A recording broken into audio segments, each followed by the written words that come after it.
recognized. I rise today to bring the urgent attention of the U.S. House of Representatives to a human rights and civil rights crisis. I want to talk to you today about a part of the world where the rights of citizens of all walks of life to protest and speak their minds is being denied with clubs and pepper spray. A part of the world where a student strike led the university to ban student protests anywhere, anytime on campus. And where when the students protested the crackdown on free speech, they were violently attacked by heavily armed riot police. A place where a newspaper editorial stated, quote, "The indiscriminate aggression of police riot squads against students who are exercising their constitutional rights in public areas is a gross violation of their rights and an act comparable only to the acts of dictatorships we all denounce and reject." A place where the government has closed public access to some legislative sessions just like this one. I ask this Congress to look at a part of the world where the Bar Association has been dismantled by the legislature, and its leader has been jailed for fighting a politically motivated lawsuit. And where is this part of the world? Egypt? No. Protesters exercising freedom of speech brought down a dictator in Cairo last week. What faraway land has seen student protests banned, union protesters beaten, and free speech advocates jailed? The United States of America's colony of Puerto Rico. Sound outrageous? It is, but true and well documented.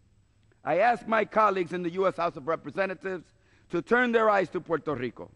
The doors of the U.S. Congress are open. Our proceedings are public. In fact, the public is our boss, and that's how it works in a democracy. Across America today, I am sure there will be protests at college campuses. Across America, workers will go on strike, and there will be marches and protests against mayors and governors and derogatory things said even about President Obama. In Madison, Wisconsin, as we speak, protests over employment policies and budget cuts at the University of Wisconsin are taking place. College and even high school students have been joined by union members and their allies in peaceful protests on the street across the state of Wisconsin. Will we see pepper spray and beatings? Not likely. The protesters will be protected by our First Amendment to our Constitution. And that's the way it works in a democracy. It is their right to say whatever they want, and say it without fear of pepper spray or clubs or a legislature that limits and restricts the people's rights. In the 50 states, we have lots of organizations, not unlike the Puerto Rican Bar Association, an organization under attack by the government. And we don't tolerate its leaders being sent to jail because they exercise their rights and they stand up for what they believe in. But that's not the reality in Puerto Rico.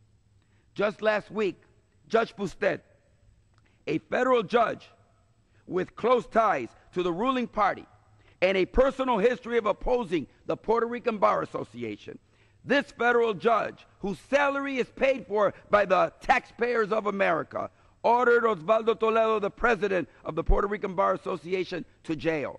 And what was Mr. Toledo's crime? Educating his members on how to opt out of a politically motivated lawsuit designed to destroy the Bar Association.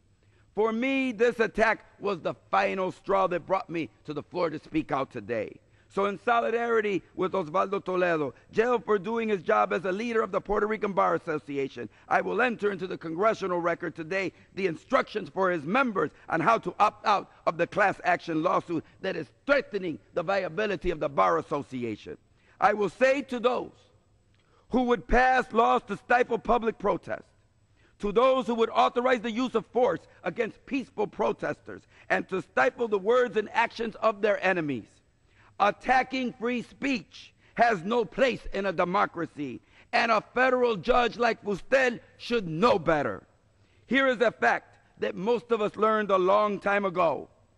Brutal laws, secret meetings, armed enforcers don't extinguish the flame of justice.